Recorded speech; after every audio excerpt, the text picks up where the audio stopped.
भोजपुरी की पारिवारिक drama film तो लेके आ गए हैं आपके बीच में भोजपुरी की पारिवारिक ड्रामा फिल्म मूवी जिसका नाम है जादूगर बहुरिया। बहुत ज़बरदस्त पारिवारिक ड्रामा फिल्म है। आप लोग इसको देखना बिल्कुल भी ना भूलिएगा। आप सभी के बीच में यूट्यूब पे अभी कुछ दिन पहले आप सभी भोजपुरिया फैंस के लिए डाल दी गई है। यूट्यूब पर जाकर अभी सर्च कीजिएगा जादूगर बहुरिया। एक परिवार इंटरटेनमेंट की ज़बरदस्त फिल्म होने वाली है। आप लोग देखना बिल्कुल भी ना भूलिएगा।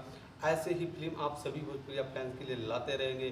और अगर आपको ये फिल्म अच्छी लगती है तो कमेंट बॉक्स में ज़रूर बताएं कि फिल्म कैसी थी और आप कैसी फिल्में देखना पसंद करते हैं। कमेंट में ज़रूर बताइए जिससे हमको ये पता चले तो आप सबके लिए हम वैसी रोमांटिक फिल्में आप देखना चाहते हैं या पारिवारिक फिल्में देखना चाहते हैं, ये एक्शन से भरपूर फिल्में देखना चाहते हैं तो वैसी ही फिल्में मैं आप सभी के लिए लाता रहूँगा। कमेंट में ज़रूर बताना कैसी चाहिए आपको फिल्म।